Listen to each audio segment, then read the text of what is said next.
Hi hello सर्वांना, good morning, नमस्कार. मी प्रियंका आणि परत एकदा तुमचं सर्वांचं माझ्या एका नवीन मराठी ब्लॉग चॅनलवर अगदी मनापासून स्वागत. आजचा दिवस तुम्हाला खूप छान, मस्त, आनंदाचा, आरोग्यदायी, भरभराटीचा जाऊ दे ही स्वामींच्या चरणी प्रार्थना.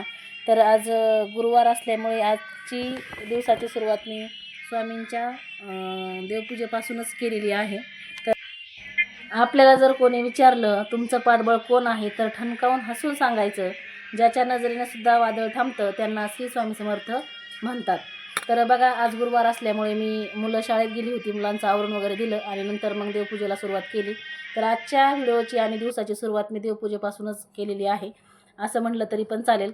कारण आज गुरुवार असल्यामुळे स्वामींना अभिषेक असतो आणि भरपूर कामं असतात आणि देवपूजा पण करायला खूप वेळ जाते. तर मग मुलं शाळेत गेल्याच्या नंतरच मग मी देवपूजा करायला घेतली.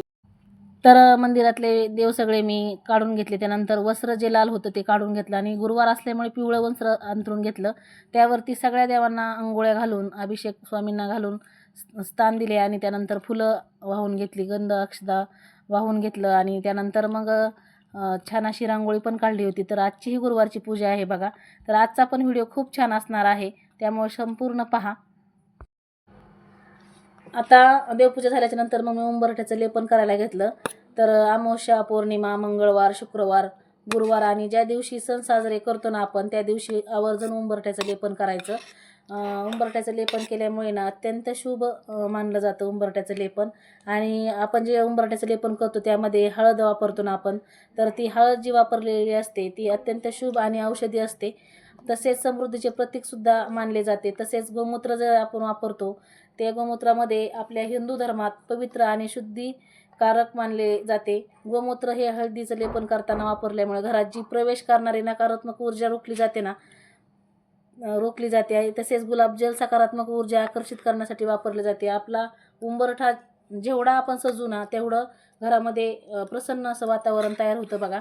तर इथं मी छान असं उंबरठ्याला हळदीचं लेपन करून घेतलं होतं. त्यानंतर उंबरठ्याची हळदी, कुंकू, अक्षदा वाहून पूजा केली. त्यावरती फुलसुद्धा ठेवलं आणि छान अशी मस्त रांगोळी काढली होती बघा, तुम्हाला दिसतच असेल. आणि त्यानंतर धूप लावली, ओवाळून घेतलं. तर एकदम मस्त फ्रेश वातावरण तयार झालं होतं आणि एकदम प्रसन्न वाटत होतं. आणि दोन्ही साईडला 2 दिवे पण ठेवून घेतले होते. तर गुरुवारची असे हळदीचं लेपन जर केलं ना तर एकदम मस्त वाटतं. तर तुम्ही पण नक्की करत जावा, याचे खूप फायदे आहेत.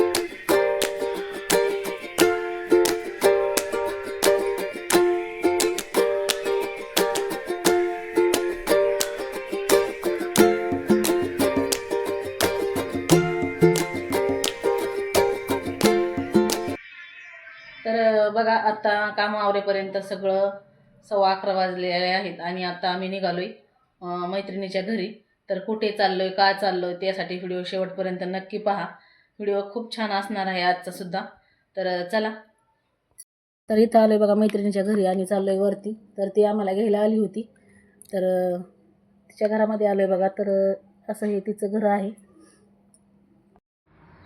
लिंबू आहे मनीषा बघा, फ्रीजवरती सगळीकडे लक्ष असतं बरं का. आमची लय मनीषा कार्टून आहे. आणि इडलिंबू आहे बघा. तर किडनी स्टोनसाठी हे चांगलं असतं. किडनी स्टोन साठी आणते का? तर इकडे बघा, रोज पितो. पोह्याचे पापड बनवायच्या. तर बघा ह्यांचं किती प्रेम होतं चाललंय बघा दोघींचं.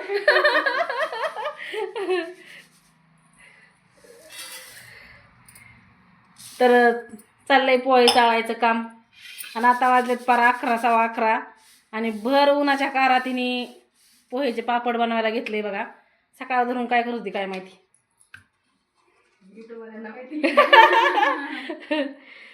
तर चला, आता काय पूर्ण रेसिपी मी तुमच्यासोबत शेअर करत नाही. तर पोहे 1 ग्लास तिने चाळून घेतलेत बघा मिक्सरच्या भांड्यामध्ये. आता हे बारीक करून घेणार आहे ती. पोहेचे पापड जे आहेत तर ते तोंडात आताच विरघळणारे, अगदी जिभेवर ठेवले ना पटकन विरघळतात, इतके छान बनतात बघा. तर त्याची तुम्हाला रेसिपी पूर्ण पाहिजे असेल तर प्रियंका ब्लॉग चॅनलवरती मी अपलोड केलेली आहे, तिथे तुम्ही जाऊन पाहू शकता. तर आज पण मी दाखवणार आहे, पण एवढं काही आता उशीर झाला आहे खूप, त्याच्यामुळं पूर्ण रेसिपी तुमच्यासोबत शेअर करता येणार नाही. कारण ऊन पण खूप बाहेर आहे आणि पापड पण आपले वाळले पाहिजे. त्यामुळे मी थोडी थोडी शेअर करणार आहे. पण तुम्हाला जर डिटेलमध्ये जर पाहिजे असेल तर अचूक प्रमाणासहित तर ब्लॉग चॅनलवरती जाऊन तुम्ही पाहू शकता. तर चला आता पटपट करून घेतो बघा. इकडं बघा तयारीला सुरुवात झाली लगेच. तर मनीषा घेते आता पातेलं धुवून आणि पाणी भरलंय तिने फिल्टरचं. हाय, या पापड करायला पोह्याची. हा छान होतात ना. हा. सगळ्यांचे बनवून झालेत बघा, फक्त आता ह्याच मैत्रिणीचे राहिल्यात. तर इकडं बघा त्या ताई मिक्सरला पोहे फिरून घेत होते, तोपर्यंत मग मी अजून 1 ग्लास पोहे वाढवले आणि मोजून घेतले आणि ते पोहे चाळणीमध्ये घेऊन चाळत होते. तर आम्ही सगळ्या मिळून अशा कामं करतो ना तर मग पटपट कामं होतात. तर मदत पण होते आणि त्या तिकडं मिक्सरला फिरून घेत होत्या, तोपर्यंत इकडं मनीषा फिल्टरचं पाणी पातेल्यामध्ये सोडून घेत होती. तर मी इकडे लगेच पाणी मोजायला घेतलं पातेल्यामध्ये, म्हणजे पटकन आदान ठेवून ते पीठ आपल्याला त्यामध्ये वैरायचं होतं ना, त्यामुळे.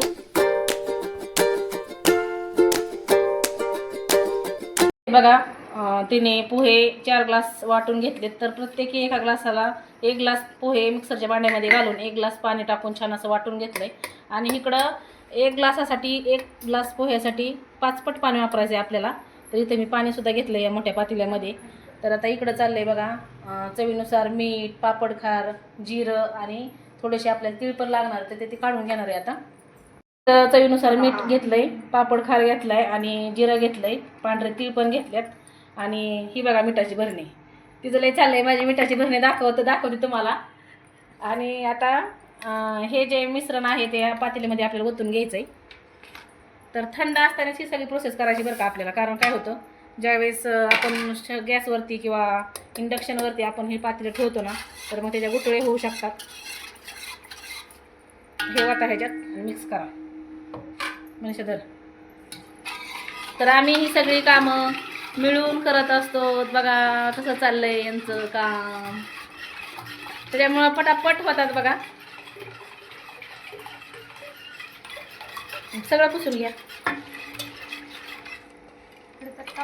आणि हे पोह्याचे पापड खायला खरंच खूप भारी लागतात बरं का. अगदी जिभेवर ठेवले ना तर मस्त असे विरघळतात आणि अगदी वयस्कर माणसंसुद्धा ह्याचा आस्वाद घेऊ शकतात. त्यामुळे तुम्ही पण नक्की बनवा.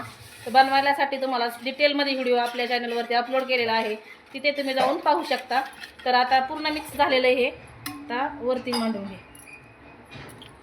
आता आपल्याला हे 10 ते 15 मिनटं, जवळजवळ 15 ते 20 मिनटं आपल्याला असंच मध्ये मध्ये कधी कधी हलवत आपल्याला हे शिजून घ्यायचं आहे. आता शिजलेलं कसं ओळखायचं तर तुम्हाला मी पुढं दाखवते. मध्ये मध्ये असं हलवत का राहायचं, कारण जसं जसं हे मिश्रण शिजत जातं ना तसं तसं मग हे बुडाला चिकटतं. त्यामुळं मग असं हलवायचं आणि याच्यावरती आता झाकण ठेवून द्यायचं आणि 1-5 मिनटं झालं की परत हलवायचं. तर इकडं बघा चाललंय तीळ खायचं काम. आमच्या बाईला ह्यासारखं खायला लागतं बघा, चुनू चुनू चुनू चुनू.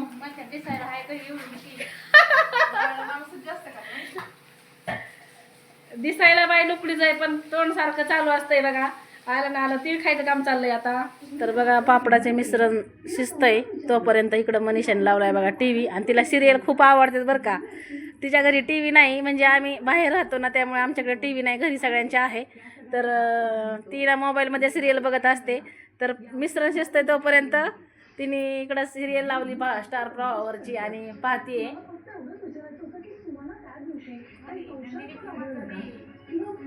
हे बघा गॅलरीमध्ये झाडं अशी छान लावलेत. तर लिलीला बघा किती छान अशी मस्त फुलं आलेली आहेत. पांढरी लिली काही आणि गुलाबी पण असते ना त्याच्यात पिवळी येते मला वाटतं. होय. ह्या कळ्या अजून उमलायच्यात ना. हा 1 2 3 4 5 कळ्या आल्यात बघा. मस्तच आली. लिलीचं झाडे पण छान आले, मस्त आहे. फुल तर छान दिसतंय बघा. इकडच्या गॅलरीमध्ये सुद्धा एलोवेरा छान अशी तिने बकेटमध्ये लावलेली आहे, मस्त फुटली. आणि हे स्नेक प्लांट हे पण छान आले बघा. आणि बेबी प्लांटसुद्धा ह्याच्यामध्ये तयार झालेले आहेत, मस्त आले. त्याला बघा छान अशी उकळी आली आणि मध्ये मध्ये असं हलवून घ्यायचं.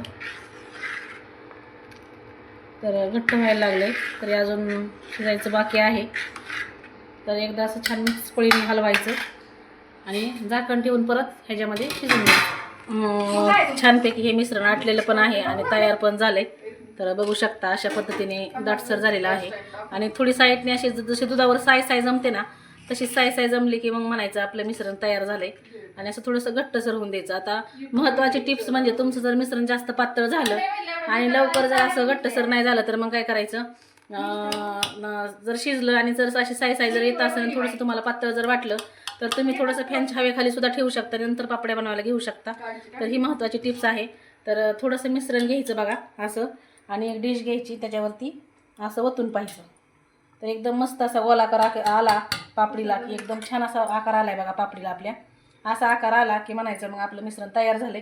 मग लगेच गॅस बंद करून घ्यायचा आणि पापड्या घालायला घ्यायच्या. आता ह्या पापड्या तुम्ही साडीवर न घालता कागदावरच घालून घ्यायच्या, म्हणजे व्यवस्थित अशा निघतात बघा. साडीवर जर घातल्या तर मग निघत नाहीत. तर पाहू शकता 1-2 मिनिट झाले असतील तर अजिबात आपलं ही पापडी निमुळती वगैरे झालेली नाही, म्हणजे परफेक्ट हे मिश्रण तयार झालेलं आहे. आता आम्ही वरती जाणार आहे टेरेसवरती आणि ह्यांचा बघा इकडे चाललाय कालवा. कालवा नुसत्या करतात ह्या, काम कमी आणि कालवा जास्त करायचं मगच करायचं असं असतं ह्यांचं. ते पाकिट कुठे मागत आलोय बघा टेरेसवरती. आता चाललंय हातरायचं आणि ऊन तर खूप आहे. 12:30चा टायमिंग झालाय. वरती वर थोडं आणि इकडचा नजारा बघा.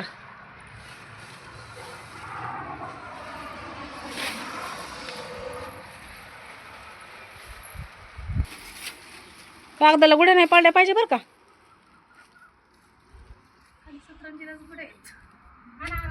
मग शाप मांडा ना, मग चांगलं होईल. दगडी आणा की तुम्ही. हे आणा, ऊन लागतंय आता लई. तर बघा तर सावली इथं थोडीशी पेस आहे सावलीचा. तर सावलीमध्ये बसले मी आणि घालते. थोडंसं उन्हात बी बसावं लागेल तर काय करता. आणि मनीषाने मी दोघीजणी घालतोय आणि जी ज्या पापड्या आहेत ना ती आता कॅमेरामॅन झाली बघा. आता सगळ्या पापड्या आता घालून घेतो पटपट. तर खूप छान होतात बघा ह्या पापड्या, तुम्ही पण नक्की करा.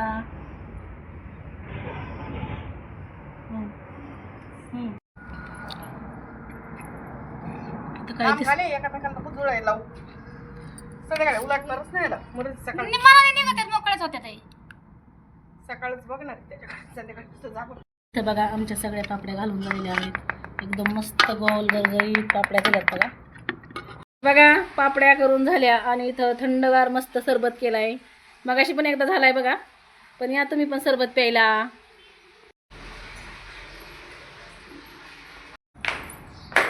चाललोय बघा आता घरी.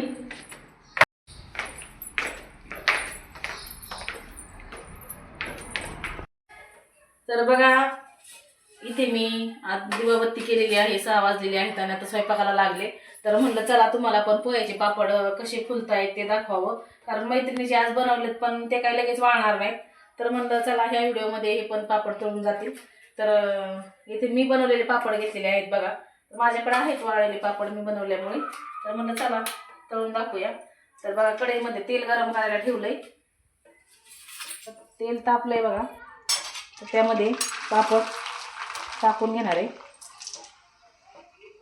तर टाकल्याबरोबर आपला पापड आहे ना छान असा फुलून येतोय बघा आणि जास्त तेलकट राहत नाही. असं थोडासा निथळून घ्यायचा. खूप छान लागतात. मम्मी हे पापड किती छान फुलतात ग. छान फुलतात, खायला पण छान लागतात ना. एक नंबर टेस्ट आहे आणि ह्याची.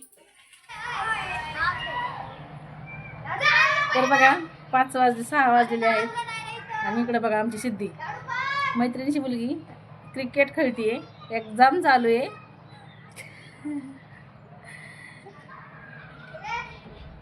चाललंय मुलांचा आपला टाइमपास. तर चला स्वयंपाक बनवते मी, तर चला म्हणलं शूट करूया. तर बघा मुलं पण इथं क्रिकेट खेळत होते आणि तोपर्यंत पल्लवी खाली आली होती. तर सिद्धी बोलली पल्लवी मावशी आपण लुडो खेळू. तर पल्लवी बोलली की मम्मीला पण घे तरच मग मी खेळते. तर त्यांचा हट्ट होता बघा मुलींचा आणि पल्लवीचा सुद्धा. तर मग त्यांनी मला पण बसवलं लुडो खेळायला. मग बसले एक डाव खेळायला. तर बघा असं मी मैत्रिणीसोबत आणि मुलांसोबत सुद्धा माझा वेळ थोडाफार घालवते बरं का. तर छान वाटतं. तर गॅलरीमध्ये बसलो होतो आम्ही, मस्त हवा पण येत होती आणि नंतर मग मला स्वयंपाक पण बनवायचा होता. मी एकच डाव खेळले आणि नंतर स्वयंपाकाला लागले. मग स्वयंपाक बनवायचा होता, तर मग बंटी बोलला होता काल मी गुरुवारची स्वामींच्या नैवेद्यासाठी शेवयाची खीर भजी बनवली होती ना, ती खूप छान झाली होती. तर बंटी बोलला मग मी आज पण तशीच खीर बनव. तर मग म्हणलं चला जरा लवकरच लागूया.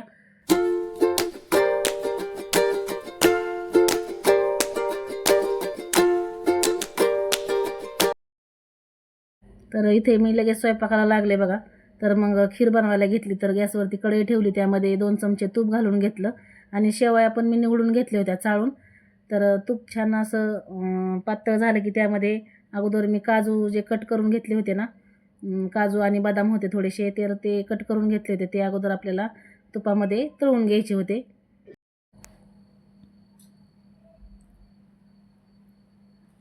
तर आहे ना मी काजू आणि बदाम आहे ना डिशमध्ये असे बारीक कट करून घेतले होते बघा. पण ती डिश आहे ना गॅसच्या शेगडीखाली सरकली होती. तर ती काढून घेतली आणि अगोदर काजू बदाम चांगले तेलामध्ये तुपामध्ये चांगले फ्राय करून घेतले. म्हणजे चांगले क्रिस्पी होईपर्यंत थोडेसे तळले ना की मग खिरीमध्ये खाताना छान लागतात.